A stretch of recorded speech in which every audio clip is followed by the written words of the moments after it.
दुनिया के हम थर्ड लार्जेस्ट इकोसिस्टम है स्टार्टअप, ठीक, number one. Number to, 2.2 lakhs startup register हुए। अब आप आइए, कितना आपके लिए अपॉर्चुनिटीज मौजूद है। एक फंड ऑफ फंड्स बनाया गया, स्टार्टअप इंडिया सीड फंड है, माइटी का फंड है, तमाम मिनिस्ट्रीज के अपने फंड्स हैं टू सपोर्ट स्टार्टअप्स। अब तो स्टार्टअप में कोई भी बात लोन की होती नहीं, इक्विटी की बात होती है। हाँ, बिजनेस अगर कोई करना चाहते हैं उसमें हो सकता है उनको लोन की जरूरत पड़े। आज आप अगर लोन की बात करें तो बहुत सारे ऐसे चैम्बर ऑफ कॉमर्स हैं जो तैयार है पैसे देने को, आपको equity based, profit based, working capital देने तो को। जो स्टार्टअप के लिए जो लोन्स, ये जो फंडिंग मिलती है, ये इक्विटी बेस्ड होती है? बिल्कुल, ये इसमें दो तरह की फंडिंग होती है। एक तो ग्रांट होती है शुरू में, अगर आप प्रोटोटाइप डेवलप कर रहे हैं तो आपको पैसा मिलेगा, आपको वापस भी नहीं करना, इक्विटी भी नहीं देनी। 5 से 10 लाख रुपए मिल जाते हैं आराम से, 20 लाख रुपए तक भी मिल जाते हैं। अच्छा। हमारे यहाँ काफ़ी स्टार्टअप्स हैं ऐसे जिन्हें ये पैसा मिला है। किसी भी बच्चे को अगर ये लगता है कि मैं जल्दी कर लूँ, पेशेंस नहीं, ये तो बहुत अच्छी बात है। क्यों? क्योंकि आज के दौर में अगर पेशेंस रखेंगे जब तक टेक्नोलॉजी बदल जाएगी। You have to do fast, number one. Number two, जो सबसे बड़ी प्रॉब्लम है वो ये है कि मैं बगैर करे हुए करना चाहता हूँ। That is the problem. Problem ये नहीं है वो जल्दी करना चाहता, बहुत अच्छी बात है।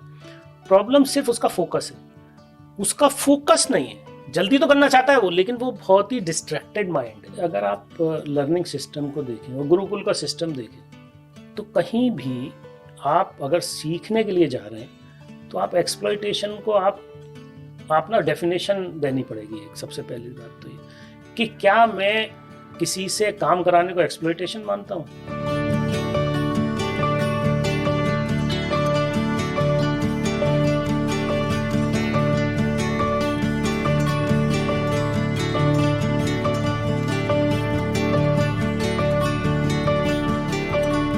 अस्सलाम वालेकुम, मैं साकिब सलीम दीन और दुनिया में आपका खैर मकदम करता हूँ। आज हमारे साथ मौजूद हैं प्रोफेसर रेहान खान सूरी साहब, जो कि डायरेक्टर हैं centre for innovation and entrepreneurship Jamia Millia Islamia में। उनका बहुत काम रहा है स्किल डेवलपमेंट पर, बाकी जो इस तरीके की चीज़ें हैं जिससे लोग अपने करियर में आगे बढ़ सकते हैं। तो सबसे पहले मैं उनका शुक्रिया अदा करूँगा आप हमारे शो पर आए। सर, सबसे पहला मेरा सवाल आपसे ये है कि आम तौर पर जो रिपोर्ट्स भी आती हैं, बातें भी होती हैं, यूथ से बातें होती हैं, तो यूथ के बीच भी ये सवाल है और ऐसी रिपोर्ट्स भी कहती हैं कि जैसे वो पढ़ाई कर लेते हैं, BA, BSc, MA, MBA, BTech या कई बार एमबीबीएस, एमडीएमएस भी, तो उससे काफ़ी नहीं होता है कि उन्हें जॉब मिल जाए, यानी कि एक तरीके से वो एम्प्लॉयबल उससे भी नहीं होते हैं। तो ऐसी क्या वजूहात हैं कि पढ़ाई काफ़ी नहीं हो रही है आज के दौर में अच्छा जॉब पाने के लिए? देखिए, बहुत अच्छा सवाल कहा। और फैक्ट यही है कि अभी बहुत सारी स्टडीज़ हैं। पहले एक स्टडी थी जिसमें ये कहा गया कि 75% एम्प्लॉयबिलिटी स्किल्स नहीं है, एम्प्लॉयबल नहीं है जो पास आउट्स हैं, ख़ासतौर से प्रोफेशनल्स। अभी नई स्टडी कहती है 87% एम्प्लॉयबल नहीं है। तो ये स्टडीज़ हैं, लेकिन इन स्टडीज़ का एक तो जो बेसिक है वो बहुत डिफरेंट है कि किस किस टारगेट पॉपुलेशन को सैंपल लेके उन्होंने किया है। बहरहाल इसमें कोई शक नहीं कि मिसमैच है थोड़ा सा ना, इंडस्ट्री को लेके और इंडस्ट्री रिक्वायरमेंट को लेके। अगर आप देखें तो इंडस्ट्री पूरी मूव कर रही है, ट्रांजिशन स्टेज में आज की तारीख में, और हर दौर में रही है।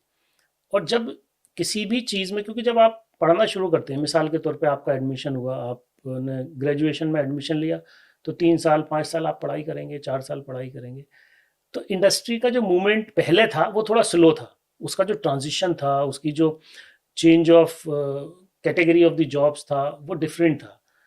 तो पहले जो पढ़ना शुरू करता था वो पढ़ता था, जब तक पास होता था तब तक उसकी जो स्किल सेट होता था उस पर्टिकुलर जॉब रिक्वायरमेंट के लिए वो बदल जाता था, तो एम्प्लॉयबिलिटी इशू आते थे। अभी क्या हो रहा है कि अभी इतना फास्ट चेंज है। आप अगर कोई भी report, every year there are some reports like future of job की, जो वर्ल्ड इकोनॉमिक फोरम की 2025 रिपोर्ट देख लें, आप EY India, skill India report देख लें, तमाम बहुत सारी रिपोर्ट्स हैं जो ये कहती हैं कि स्किल इनस्टेबिलिटी है। हर 3 साल में तकरीबन 20 से 30% कैटेगरी ऑफ जॉब्स बदल जाती हैं, या वो जो स्किल सेट है वो ऑब्सलीट हो जाता है। तो जब अब पहले होता था वो जो काम 10 साल में वो हो रहा है 3 साल में या 5 साल में। तो आप जब तक कोई चीज तैयार, आपने पढ़ाई शुरू करी उस हिसाब से आपने सीखा, बाय द टाइम आप जब इंटरव्यू देने जा रहे हैं तो वो जो स्किल सेट रिक्वायर्ड है at that time, that is missing. अच्छा, एकेडमिक इंस्टीट्यूशंस का जो काम करने का तरीका है वो इंडस्ट्री इंटरेक्शन के साथ इतना है नहीं, जहां पर है वो कर रहे हैं। तो अभी क्या हो रहा है, हमारा जो सिलेबस है, हमारा जो करिकुलम है, वो एक अपना एक करिकुलम के हिसाब से कर रहा है। जो इंस्टीट्यूशंस अपने आप को एनहेंस कर लेते हैं, अपडेट कर लेते हैं, उनमें वो चीज़ आ जाती है। लेकिन अगर आप, जैसा आपने जी कहा कि ऑब्सोलीट हो जाता है कुछ वक्त बाद, जैसे लेट अस सपोज एक इंसान ने इलेक्ट्रिकल इंजीनियरिंग में पढ़ाई शुरू करी या सिविल इंजीनियरिंग में पढ़ाई शुरू करी, या फिर किसी ने एनेस्थीसिया के लिए एमडी करने के लिए पढ़ाई शुरू की, तो अब जब तक उसने पढ़ाई शुरू की और जब तक खत्म हुई, दोनों चीजों के बीच में इस वक्फे में चीजें बदल गई, टेक्नोलॉजी बदल गई, तो ऐसे में वो क्या करे? क्या वो पढ़ाई करना ही छोड़ दे? नहीं नहीं, मैं मकसद मेरा बताने का ये था कि यहाँ गैप्स आती, मैं गैप्स बताने की कोशिश कर जी। रहा था कि ये वजूहात है, नंबर 1। नंबर 2, अब इसका सॉल्यूशन क्या है उस पर बात करते हैं। आपको पता है अभी हमारी सरकार ने एजुकेशन, नेशनल एजुकेशन पॉलिसी 2020 को इम्प्लीमेंट किया है, और उसका जो सबसे बड़ा फोकस है वो प्रैक्टिकल लर्निंग पे है। अब आप यहाँ आइए, इंटर्नशिप का जो बेसिकली कंपोनेंट है वो हर कोर्स के लिए मैंडेटरी कर दिया गया। Value enhance value enhancement courses, skill enhancement courses को इंट्रोड्यूस कर दिया गया। आपका प्रैक्टिकल एक्सपोजर को बढ़ाने के लिए कह दिया गया, इंटर्नशिप का क्रेडिट कह दिया गया, तमाम इंटरडिसिप्लिनरी अप्रोच को उसमें इंटीग्रेट किया गया। तो ये सॉल्यूशन है उसका। अब क्या है कि अब अगर आप बीए भी कर रहे हैं तब भी आप एक इंटर्नशिप करेंगे, तो इंटर्नशिप से फ़ायदा क्या होगा कि जब आप पढ़ाई करते हुए इंडस्ट्री में जाएंगे, मिसाल के तौर पर आपने इलेक्ट्रिकल इंजीनियर का, मैं तो पूरे ग्रेजुएशन की बात कर रहा हूँ, क्योंकि इंजीनियरिंग के पास आउट्स कितने 10 लाख के करीब होते होंगे, लेकिन टोटल तो आपके ग्रेजुएट्स 2 करोड़ आ रहे हैं। तो ये जो नंबर है ना, उस आप लार्जर उसमें देखिए, मैं कह रहा हूँ फिर भी आप इंजीनियरिंग की भी बात करें तो अगर एक इंजीनियर, एक इलेक्ट्रिकल इंजीनियर है जिसने एक प्रिंसिपल पढ़ा, फंडामेंटल्स पढ़े, लेकिन उसे ही नहीं पता कि टेक्नोलॉजी कहाँ पहुंच गई है। अभी फंडामेंटल्स तो उसने पढ़ लिए, लेकिन जो टेक्नोलॉजी आज, ये देखिए खासतौर से इलेक्ट्रिकल इंजीनियरिंग में कितना बड़ा ट्रांजिशन है। अब सारा जो है डाटा बेस्ड काम होने लगा। आप ये देखिए, सब सिस्टम्स जो है इंटेलिजेंट सिस्टम्स हो गए। जब आईओटी आ गया, इंटेलिजेंट सिस्टम हो गए, आपकी जो जो टेक्नोलॉजी है, चाहे वो किसी भी चीज़ की हो, चाहे आप ये देखिए, चाहे वो स्काडा आप यूज़ कर रहे हो, तो अगर आप स्काडा भी यूज़ करें तो जितना डाटा ट्रांसमिशन है, इसके अलावा अगर आप इवन ग्रिड की बात करें, अभी आपने सुना होगा कि यूएस ने एक नई बड़ी अच्छी टेक्नोलॉजी ईजाद की है, लेजर से आप चलते हुए एक ड्रोन को चार्ज कर देंगे। So now you just look at, there is a wireless technology to charge the vehicle. So इस तरह की, अब आप तो अभी पढ़ रहे हैं वो कंडक्टर और फ्यूज, और वहां पहुंच गया वायरलेस, तो आप सोचो कहाँ से मैच होगा। तो ये इश्यूज हैं बेसिकली। तो इसलिए आपको वो स्किल सेट को डेवलप करना होगा। वो सिर्फ पैदा हो सकता है कि आप इंडस्ट्री के साथ हर सेमेस्टर में, या हर सेमेस्टर में नहीं तो कम से कम हर साल एक अपना इंटर्नशिप या प्रोजेक्ट इंडस्ट्री के साथ। यहाँ पर एक सवाल शुरू होता है जो कि आमतौर पे क्रिटिसिज्म है और कई बार हमें भी वैलिड लगता है, कि जितने भी लोग इंटर्नशिप करने जाते हैं, जैसे जर्नलिज्म से भी जाते हैं या फिर किसी भी बैकग्राउंड से, आपने कहा कि लिटरेचर का हो सकता है, हिस्ट्री का हो सकता है, तो जब वो जाते हैं तो मोस्टली एक एक्सप्लॉयटेशन का पहलू आ जाता है, यानी कि उन्हें अनपेड करनी पड़ती है इंटर्नशिप। बहुत सी जगह तो पैसा तक ले लेते हैं कि आप हमें पैसा दीजिए तब हमें आपको इंटर्नशिप, और सिखाते वो आम तौर पर कुछ नहीं है। तो ऐसे में जो एक्सप्लॉयटेशन का पहलू है, कितना फायदेमंद है एक ऐसी इंटर्नशिप को करना जहां पर कि आपसे पैसा भी लिया जाता हो आपको वो सर्टिफिकेट देने के लिए, और आप सीख लेंगे कुछ, इस बात की क्या गारंटी होती है? मैं इसमें बहुत ज़्यादा आपसे एग्री नहीं कर रहा। उसकी वजह ये है कि देखिए, अगर आप लर्निंग सिस्टम को देखें और गुरुकुल का सिस्टम देखें, तो कहीं भी आप अगर सीखने के लिए जा रहे हैं तो आप एक्सप्लॉयटेशन को आप आप ना डेफिनेशन देनी पड़ेगी। एक सबसे पहली बात तो ये कि क्या मैं किसी से काम कराने को एक्सप्लॉयटेशन मानता हूँ। हमारे बहुत सारे बच्चों की एक्सपेक्टेशन ये होती है जब वो इंडस्ट्री में जाते हैं कि मैं वहाँ जाऊँगा, मुझे एक एसी रूम मिलेगा, मेरे सामने एक लैपटॉप होगा और मेरे पास सिर्फ मैं जो है बैठ के काम करूँगा। और जब उसको फ्लोर पर खड़ा कर दें, मिसाल के तौर पे अभी आपसे कहा जाए भाई मुझे ट्रांसमिशन सीखना है और मैं आपको एक पावर प्लांट पे या पावर हाउस में भेज दूं और वहां पर आपसे कहे कि आप जाओ फील्ड पे जाओ जहां पे इंस्टॉलेशन हो रही है वहां जाओ, तो गर्मी में खड़ा होगा तो कहेगा था मुझे तो वहां गर्मी में खड़ा कर दिया, एक्सप्लॉयटेशन कर रहे हैं, बताइए मेरा। One thing. Second thing is, देखिए अभी सबसे इंपॉर्टेंट ये है कि हमारी सरकार ने बहुत सारी ऐसी स्कीम्स अभी की हैं, खासतौर से इंटर्नशिप को लेके। एआईसीटी ने पोर्टल बना दिया, इंटर्नशाला एक पोर्टल है, तमाम एक कुसुम लाइक ये इसका अर्बन मिनिस्ट्री का एक पोर्टल है, उसका नाम है उसका नाम मैं एग्जैक्टली भूल रहा हूँ, कुछ इस तरह से है कि वहाँ पर तो उन्होंने क्या किया है, इसी तरह ज़्यादातर मिनिस्ट्री ने क्या किया है कि अपनी इंटर्नशिप्स को उस पर डाला है पोर्टल पे, आप अप्लाई कर सकते हैं। तो एक्सप्लॉयटेशन का मतलब ये कतई नहीं है कि अगर आपसे मेहनत कराई जा रही है तो आप कहेंगे साहब ये तो आप मेरा एक्सप्लॉयटेशन कर रहे हैं। जर्नलिज्म में उन्होंने कहा मुझसे कैमरा उठवा दिया, लाइट उठवा दी। अरे भाई लाइट उठाने कोई और आएगा, कैमरा उठाने कोई, अगर मैं टीम मेंबर हूं तो I have to and I am intern, और इंटर्न से एक्सपेक्ट किया जाता है कि वो ये सब काम करें, क्योंकि ये लर्निंग होती है एक तरह की। आप एक बात तो ये समझे। दूसरी ये कि इंडस्ट्री में अगर आप सिर्फ इस नियत से जा रहे हैं कि मुझे सर्टिफिकेट मिल जाए, अब आप खुद कह देते हैं जी कोई बात नहीं मुझे बुलाना मत क्योंकि मुझे यहाँ दिल्ली से गुड़गांव जाना होगा, आप मुझे सर्टिफिकेट कहेगा ठीक है आप आना, साइन करके चले जाना और फिर अगले दिन लास्ट दिन आना और सर्टिफिकेट करके। तो वो तो हम खुद बेसिकली जो खुद लर्नर की मैं बात कर रहा हूँ, जहाँ इंटर्नशिप में बच्चा सीखना चाहता है। देखिए मुझे याद है मैंने भी इंजीनियरिंग की आज से 40 साल पहले, और इंजीनियरिंग में जब हम एक डीसीएम टोयोटा कंपनी होती थी, जब हम वहाँ गए तो हमारे पास दो ऑप्शन थे, या तो हम काम करते या वहाँ बैठे रहते। हमने काम किया, एक इंजन पे काम किया और उस इंजन को ठीक किया, तो एक लर्निंग थी, उस पर हमें अप्रिसिएशन भी मिला और एक सर्टिफिकेट तो मिलता ही है खैर लास्ट में।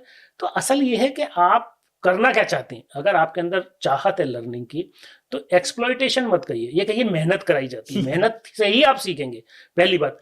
और ये एक बहुत बड़ा चलन हो गया। आप बताइए आप पहले साल में आप कहें साहब मुझे पेड इंटर्नशिप चाहिए, अरे भाई आपके पास है क्या पेड करने को। एक तो मैं आपको, अगर मैं अपना एक मेंटोर असाइन कर रहा हूँ, मेरा एक रिसोर्स जिसको मैं 2 लाख रुपए 3 लाख रुपए तनख्वाह देता हूँ, 1 लाख रुपए तनख्वाह देता हूँ, 50,000 रुपए तनख्वाह देता हूँ, वो अगर आपके साथ 2 घंटे दे रहा है तो उसके तो 2 घंटे की कॉस्ट है ना, अगर आपको बताएगा तो जरूरी नहीं है कि इंटर्नशिप में आपको पेड इंटर्नशिप हो, लेकिन बहुत सारी इंटर्नशिप पेड इंटर्नशिप्स भी होती हैं जहां पर आप कंट्रीब्यूट कर रहे होते हैं। देखिए फर्क है, इसलिए हर इंटर्नशिप पेड भी नहीं हो सकती और हर इंटर्नशिप ये भी नहीं कहा जा सकता आप अनपेड होनी चाहिए। सो इसमें बहुत बैलेंस है, इसको थोड़ा सा समझने की जरूरत है। मेरा ये सिर्फ एक और चीज होती है आमतौर पे, ये तो इंटर्नशिप का पार्ट हो गया। एक और चीज है खासतौर पे हायर स्टडीज के साथ होती है, जो लोग पीएचडी करते हैं तो वहां पर एक चीज होती है पोस्ट डॉक। पोस्ट डॉक को आमतौर पे इसलिए कराया जाता है कि आपकी स्किल एनहेंस होगी। जैसे आप मान लीजिए किसी ने लाइफ साइंसेज में पीएचडी किया, अब उससे उम्मीद की जाती है कि वो एम्प्लॉयबल डायरेक्टली नहीं है रिसर्च फील्ड में, तो वो जेनेटिक्स में पोस्ट डॉक करे या किसी और चीज में, इस तरीके से इम्यूनोलॉजी में कर ले, और फिर वो लेकिन उसमें एक चीज आमतौर पे देखी जाती है जो आपने शुरू में बात कही कि जैसे 3 साल उसका पोस्ट डॉक चला, तो जिस 3 साल में उसने एक चीज पे महारत हासिल की, वो 3 साल बाद वो चीज ऑब्सोलीट होने लगती है। और ये एक बहुत बड़ी परेशानी, और ये परेशानी अगर आप देखें तो ये पीएचडी लेवल पर खासतौर पे साइंसेस के स्टूडेंट्स बहुत ज्यादा फेस कर रहे हैं।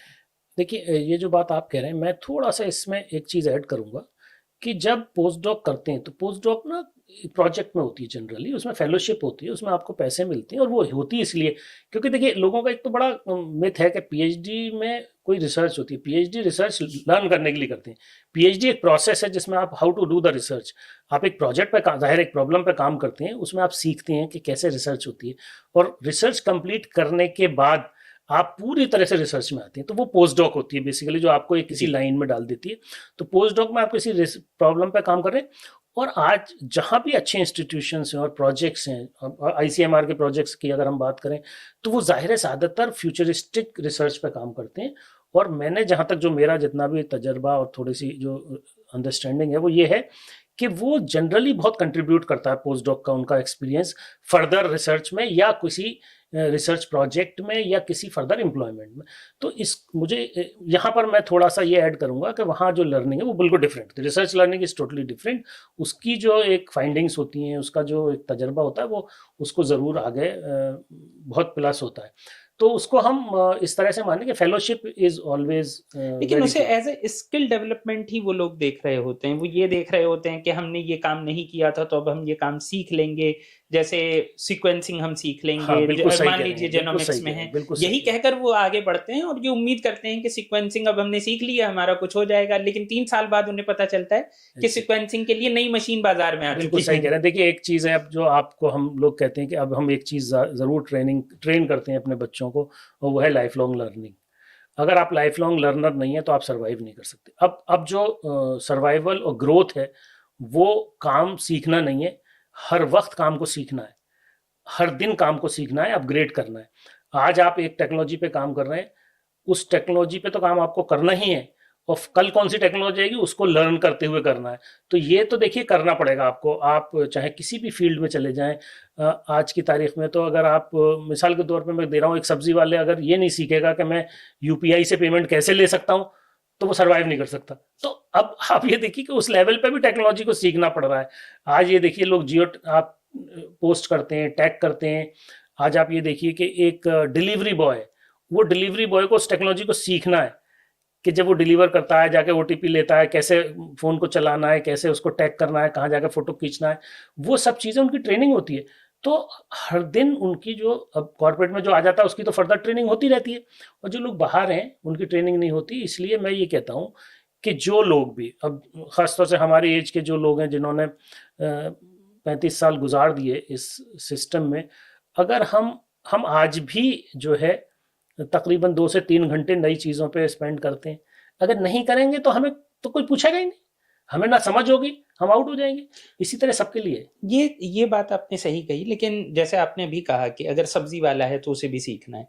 अब दूसरा सवाल यहाँ पर आता है, आपने स्किल डेवलपमेंट पर इतना काम किया है, बहुत से लोग ऐसे होते हैं जो इस में नहीं आते कि वो ग्रेजुएट हैं, पोस्ट ग्रेजुएट हैं, ये सब नहीं है, कम पढ़े लिखे हैं, किसी भी वजह से इकोनॉमिक कंडीशन हो सकती है, सोशल वजह हो सकती बिल्कुल है। बिल्कुल ऐसे में उनके लिए क्या किया जाए? मतलब ऐसे लोगों के लिए जो सिर्फ 12वीं पास हैं या 10वीं पास हैं, वो बाकी कोई काम करते हैं, वो दर्जी का काम करते हैं, बढ़ई का काम करते हैं, या वो और किसी तरीके का काम करते हैं, तो वो अपने स्किल को डेवलप करके आज की दुनिया में कैसे सर्वाइव करें? सर उनको तो सर्वाइव ही नहीं करना, वो तो हमारे सबके सर्वाइवल का स्रोत है। सबसे पहली बात देखिए, अभी एक विनोद खोसला है, बहुत बड़ी शख्सियत हैं दुनिया की। उन्होंने एक बात कही कि भाई कौन सी जॉब एश्योर्ड है आने वाले टाइम में, एआई के बाद, एआई के इंट्रोडक्शन के बाद। तो जो सबसे ज़्यादा एश्योर्ड जॉब है वो सबसे ज़्यादा टेक्नीशियंस की है, या उन लोगों की है जो हाथ से चीज़ें फिक्स करते हैं।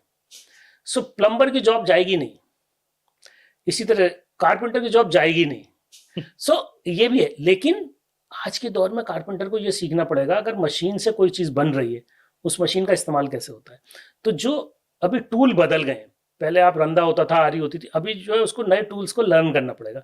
तो जो बात आप कह रहे हैं बिल्कुल, उसको अपनी जो उसकी एबिलिटी है, जो उसकी स्किल एनहेंसमेंट है, वो उसको करना है, और उसको लेकिन नए टूल्स सीखना पड़ेंगे अपने आप को सर्वाइवल के लिए। जैसे मिसाल के तौर पे मैं एक मिसाल देता हूँ, अर्बन कंपनी एक आप जानते होंगे प्लेटफॉर्म है, इस तरह से बहुत सारे प्लेटफॉर्म है। उस प्लेटफॉर्म को कैसे इस्तेमाल करना है आपको अपनी लाइवलीहुड के लिए, क्योंकि आपको उससे कस्टमर मिल रहा है, तो आपको लर्न करना पड़ेगा। मैं घर पे बैठ के कोई चीज़ बेचता हूँ, मिसाल के तौर पे मेरी दुकान है, अगर मैं अपने आप को अमेजन पे भी लिस्ट कर लूँ तो मेरी सेल बढ़ जाएगी।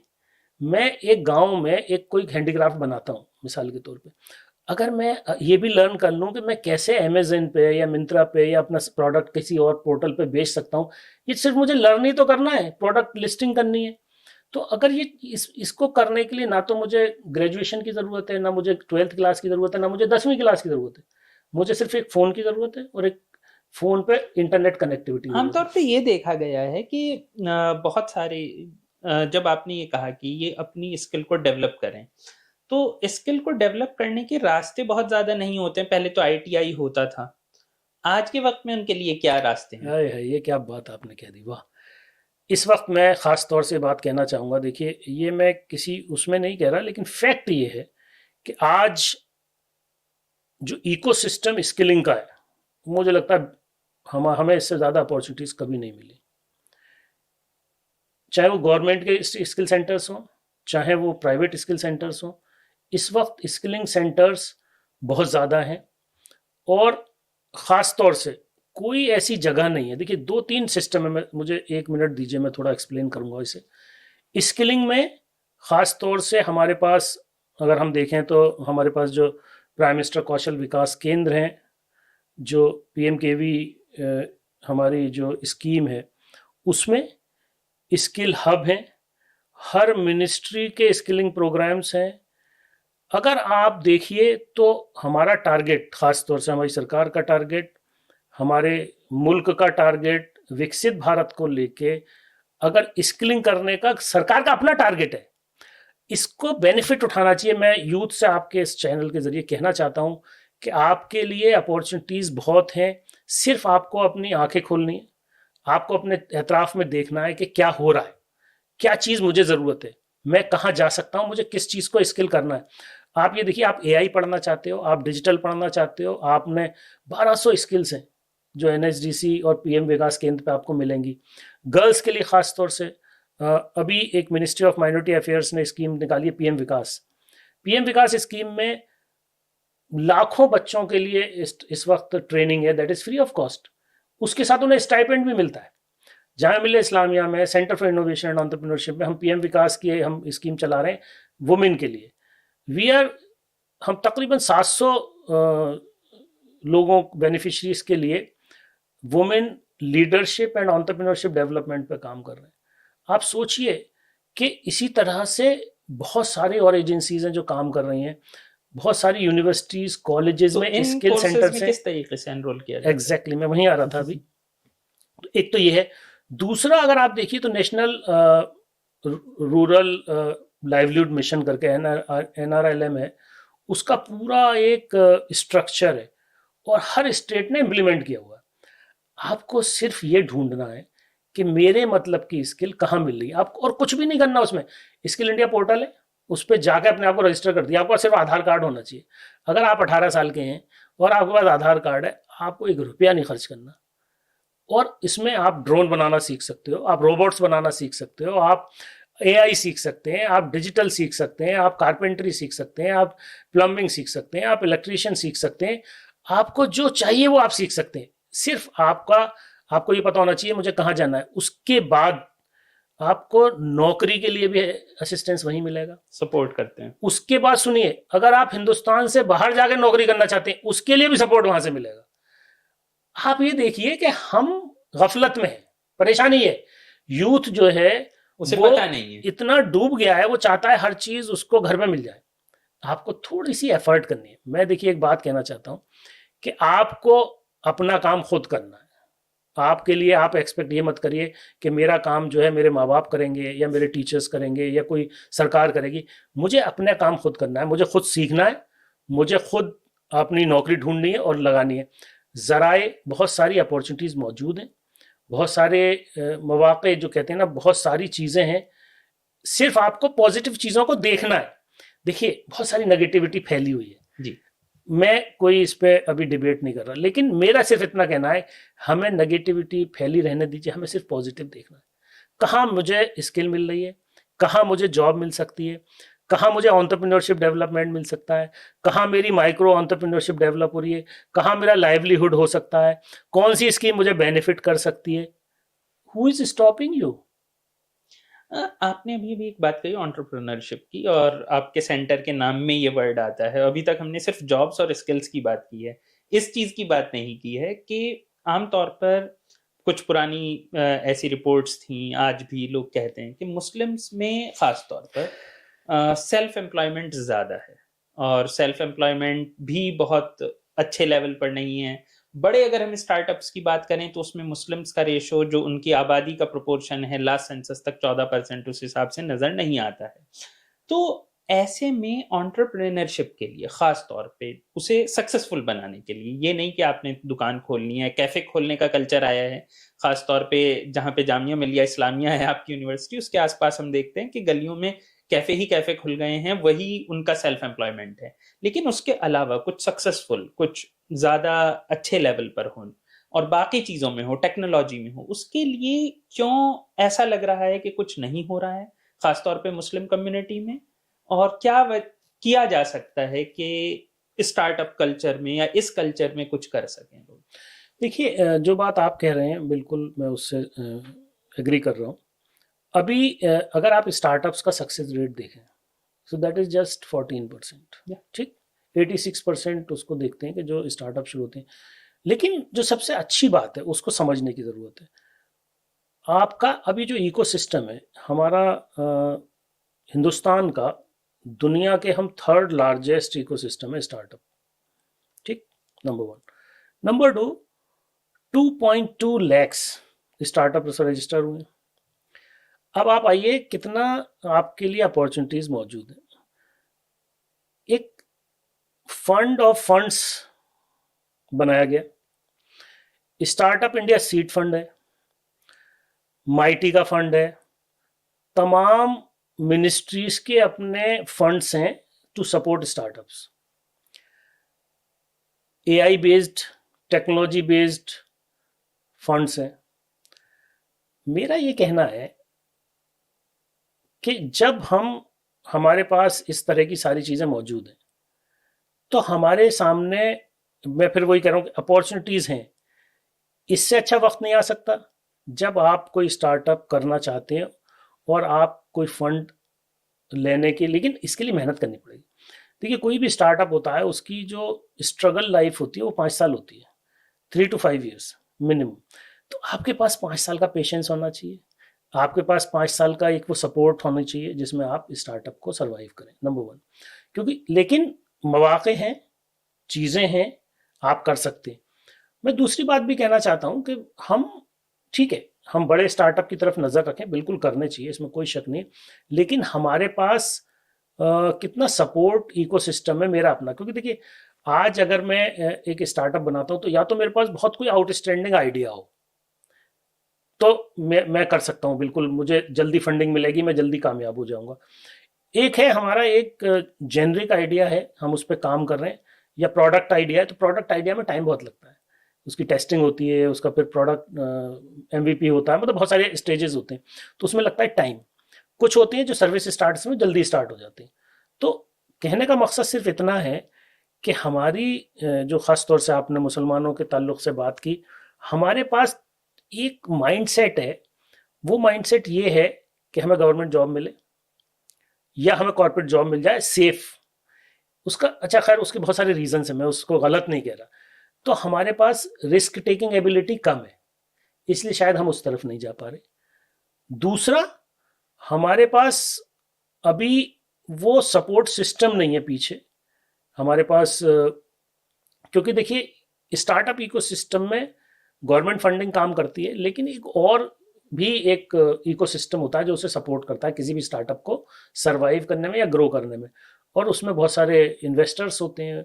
वो शुरुआत होती है एंजल इन्वेस्टमेंट से, उसके बाद सीरीज ए बी सी, बहुत सारी फंडिंग रहती है। वो इकोसिस्टम भी मुसलमानों में मिसिंग है। मिसाल के तौर पे हमारे पास कोई ऐसा आपको नेटवर्क नहीं मिलेगा जो एंजल इन्वेस्टर्स नेटवर्क हो, कोई ऐसा वेंचर फंड नहीं मिलेगा जो एक्सक्लूसिवली। इस चीज का हल क्या है? इसका हल ये है कि जो जो लोग इन्वेस्टमेंट्स करते हैं उनको कहीं ना कहीं एक ऐसा प्लेटफॉर्म ज़रूर बनाना चाहिए जिस प्लेटफॉर्म को लोग जाने। बहुत सारी ऑर्गेनाइजेशंस हैं, बहुत सारे चैम्बर ऑफ कॉमर्स हैं जो सपोर्ट भी करते हैं, लेकिन वो छोटे लेवल पे सपोर्ट करते हैं और उनके बारे में लोग जानते भी और नहीं। उनके बारे में लोग कम जानते हैं, मतलब लोग कम बहुत कम लोग जानते हैं। और बहुत सारे ऐसे मैं पर्सनली जानता हूँ जो चैम्बर ऑफ कॉमर्स हैं, जो जो जो इन जनरल सबको सपोर्ट करते हैं, लेकिन वो फोकस्ड उनका मुस्लिम माइनॉरिटीज पे या उस पे सपोर्ट आपने एक होता है। बात कही अभी कि सक्सेस रेट जो है स्टार्टअप्स का, लेकिन स्टार्टअप को सक्सेस कैसे करें? मतलब एक स्टार्टअप कोई इंसान कर रहा है तो ये सोच के तो नहीं करेगा कि ये फेल हो जाएगा, लेकिन जो आपने सक्सेस रेट कहा वो तो बहुत ही छोटा है, 14% इज टू लिटिल। तो उसके लिए क्या किया जाए, मतलब या इस राह पर चला ही ना जाए फॉर अ सेफ लाइफ? नहीं, देखिए, इसका ये बिल्कुल मतलब नहीं है कि आप शुरुआत ना करें। ये मैंने आपको फिगर बताई, जो startups in all overall register होते हैं, तो उसमें वजह क्या है कि जहाँ तक अभी कोई इस पे मैंने स्टडी पढ़ी नहीं है, इसलिए मैं इसको नंबर्स से बहुत सपोर्ट नहीं कर सकता, लेकिन जो मेरी छोटी सी अंडरस्टैंडिंग है वो ये कहती है कि बहुत सारे स्टार्टअप्स कॉलेज में शुरू होते हैं, है ना, नॉन सीरियस, तो वो नॉन सीरियस होते हैं, तो इसलिए वो परसेंटेज एक तो बढ़ गई। अगर आप ओवरऑल देखेंगे तो जो सिंसियरली स्टार्टअप करते हैं वो सरवाइव करते हैं। वो बहुत बार क्या होता है, देखिए समझिए इसको, जब हम स्टार्टअप शुरू करते हैं तो स्टार्टअप शुरू कहाँ से होता है? स्टार्टअप शुरू होता है आइडिया से, तो वो प्री इंक्यूबेशन कहलाता है, जो आइडिएशन होता है। तो आपने आइडिया शुरू किया, आपने स्टार्टअप रजिस्टर कर लिया। अब आप आइडिएशन पे आए, उसके बाद प्रोटोटाइपिंग पे आते हैं। जब आप प्रोटोटाइपिंग तक पहुंचते हैं तब तक आप ये समझ जाते हैं कि ये जो मैं कर रहा था ये ठीक नहीं है, तो आप दूसरा स्टार्टअप शुरू कर लेते हैं, तो आप दूसरे में चले जाते हैं, अब ये तो बंद हो गया। तो ये भी बहुत होता है। तो हो सकता है आपने 2 जगह ट्राई किया, तीसरा आपका कामयाब हो गया, तो ये वैसे ही 33% का रेट हो गया। तो ऐसे बहुत स्टार्टअप्स होते हैं जो शुरू तो होते हैं इस थॉट से कि हम करेंगे, लेकिन वो चेंज हो जाते हैं। तो उसको अभी हमने एक स्टडी शुरू की है, अभी हो सकता है इंशाल्लाह कुछ जल्दी उसकी कुछ आउटकम आए। हमने यही देखना शुरू किया है कि स्टार्टअप फेल किस स्टेज पे हो रहे हैं। जो पिछले 2 लाख स्टार्टअप हुए हैं, इसमें जो स्टार्टअप्स हैं वो किस स्टेज पे बंद हुए, किस स्टेज से कामयाब हुए। तो हो सकता है हम किसी कंक्लूजन पे पहुंचे कि भाई एग्जैक्टली कहाँ पर ये भी हो सकता है कि फाइनल पता चला वो तो 60% कामयाब हो रहे हैं। तो ये भी हो सकता है। स्टार्टअप से रिलेटेड मेरा एक सवाल है जो कि मैंने अपने पिछले एक पॉडकास्ट में एक और मेहमान से भी किया था, और रिसेंटली मेरे साथ हुआ। जामिया मिलिया के ही पढ़े हुए एक स्टूडेंट ने मुझसे कहा, उन्होंने कहा कि वो स्टार्टअप करना चाहते हैं, आइडिया भी है, वो एक अच्छी कॉर्पोरेट जॉब में भी हैं, और लेकिन उन्हें परेशानी ये है कि उन्हें ये लगता है कि बीइंग अ मुस्लिम जो स्टार्टअप के लोन लेने हैं वो सही नहीं होगा उनके लिए, और वो एक अजीब सी वजह से वो रुके हुए हैं। तो आपको क्या लगता है, क्या इस वजह से भी मुस्लिम्स रुक रहे हैं, या ऐसी कोई वजह है, या ये परसेंटेज बहुत छोटी होगी? देखिए मेरे ख्याल से शायद मुसलमानों के लिए इससे अच्छा क्या माहौल होगा कि जहां पर डेट की बात ही नहीं हो रही, इक्विटी की बात हो रही है। अब तो स्टार्टअप में कोई भी बात लोन की होती नहीं, इक्विटी की बात होती है। हाँ, बिजनेस अगर कोई करना चाहते हैं उसमें हो सकता है उनको लोन की जरूरत पड़े। आज आप अगर लोन की बात करें तो बहुत सारे ऐसे चैम्बर ऑफ कॉमर्स हैं जो तैयार है पैसे देने को, आपको equity based, profit based, working capital देने तो को जो स्टार्टअप के लिए जो लोन्स, ये जो फंडिंग मिलती है, ये इक्विटी बेस्ड होती है? बिल्कुल। ये इसमें 2 तरह की फंडिंग होती है। एक तो ग्रांट होती है शुरू में, अगर आप प्रोटोटाइप डेवलप कर रहे हैं तो आपको पैसा मिलेगा, आपको वापस भी नहीं करना, इक्विटी भी नहीं देनी। 5 से 10 लाख रुपए मिल जाते हैं आराम से, 20 लाख रुपए तक भी मिल जाते हैं। अच्छा। हमारे यहाँ काफी स्टार्टअप्स हैं ऐसे जिन्हें ये पैसा मिला है।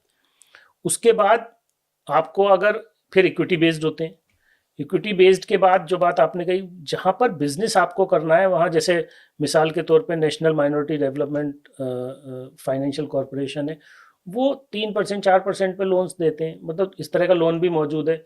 लेकिन अगर किसी का कोई रिजर्वेशन है लोन लेने के लिए, तो सबके अलग अलग थॉट है, तो आप जो है बहुत सारे चैम्बर ऑफ कॉमर्स ऐसे हैं जो पैसा देने के लिए तैयार है, वो आपको प्रॉफिट शेयरिंग पे पैसा दे देंगे। लेकिन होता कहाँ, प्रॉब्लम कहाँ आती है, अब समझिए।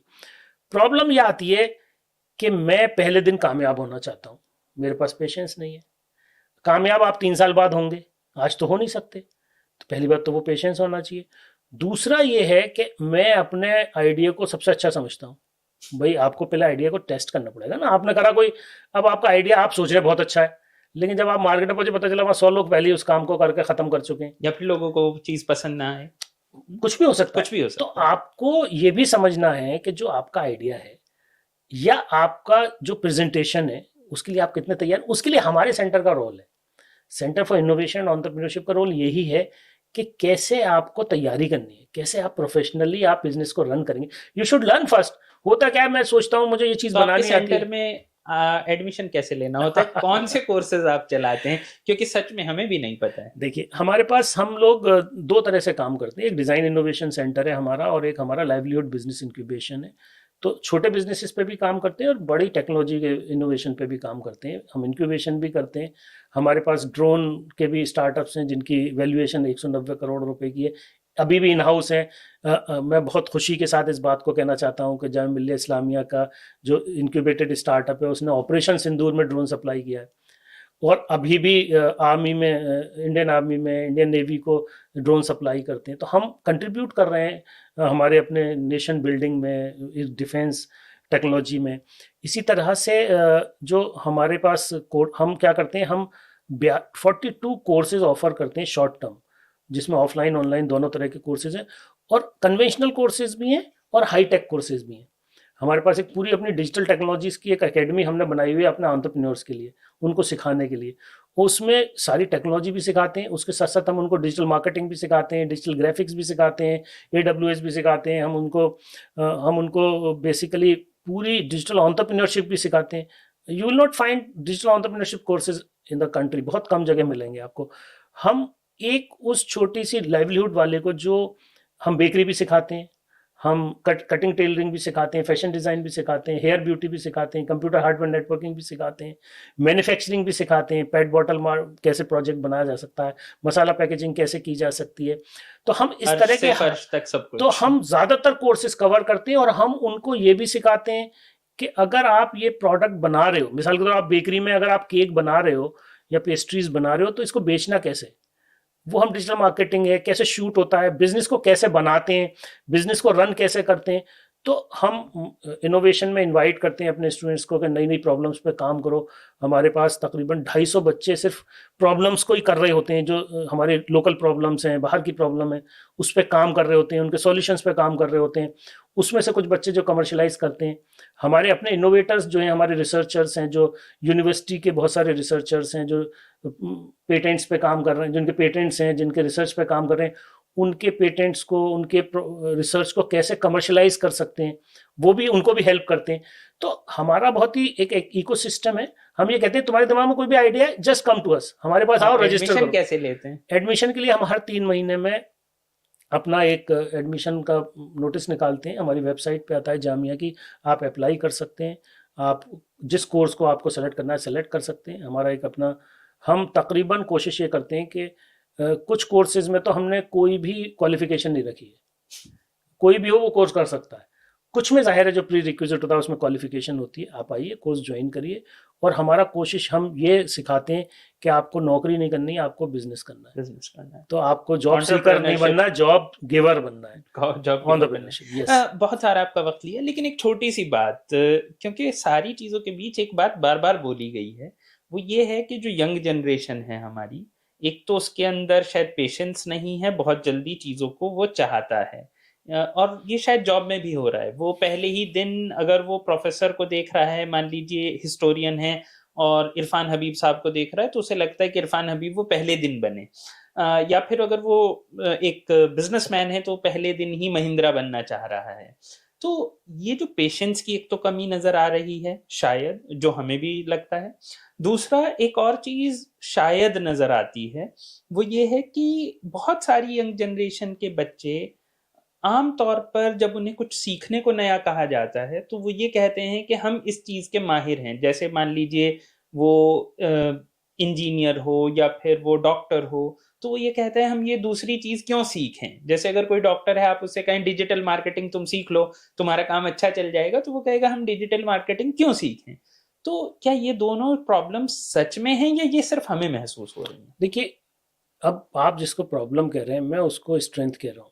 किसी भी बच्चे को अगर ये लगता है कि मैं जल्दी कर लूँ, पेशेंस नहीं, ये तो बहुत अच्छी बात है। क्यों? क्योंकि आज के दौर में अगर पेशेंस रखेंगे, जब तक टेक्नोलॉजी बदल जाएगी। You have to do fast, number 1।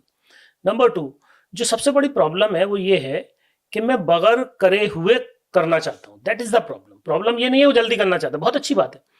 Problem सिर्फ उसका फोकस है, उसका फोकस नहीं है। जल्दी तो करना चाहता है वो, लेकिन वो बहुत ही डिस्ट्रैक्टेड माइंड है, उस पर मेहनत नहीं करता, डिस्ट्रैक्टेड माइंड है। वो अभी सोचेगा कुछ, उसका दिमाग और कहीं चला जाएगा। तो जो सबसे बड़ी परेशानी आ रही है, पेशेंस इज नॉट द, मुझे जहां तक लगता है, जो मेरी अपनी अंडरस्टैंडिंग है, कि पेशेंस इतनी बड़ी परेशानी नहीं है। मैं तो ये कहता हूँ बिल्कुल आपको एग्रेसिव होना चाहिए। क्यों? क्योंकि इंडस्ट्री बहुत तेज मूव कर रही है। अगर आप जल्दी नहीं करेंगे, आप चीजों को जल्दी नहीं करेंगे, तो आप पीछे रह जाएंगे। तो जल्दी तो करना है। अब जल्दी करने के लिए आपको मेहनत भी उतनी करनी है। अब आप मेहनत कम करना चाहते हैं और जल्दी आप चाहते हैं, तो कैसे होगा? यहाँ थोड़ा सा तजाद है। एक चीज तो ये, तो इसलिए आपको मैं ये कहूंगा कि आपको सबसे पहले अपना गोल सेट करना है। आप पहले गोल सेट करिए कि मुझे करना क्या है। और एक चीज और है, गोल सेट करते वक्त 2 चीजें जरूर करिए। गोल आपका कहते हैं ना, क्वांटिफाइड होना चाहिए। मिसाल के तौर पे आपको ये पता हो नेक्स्ट 5 ईयर्स में आप कितने करोड़ रुपए कमाएंगे, या नेक्स्ट 10 ईयर्स में हलाल तरीके से कितने करोड़ रुपए कमाएंगे।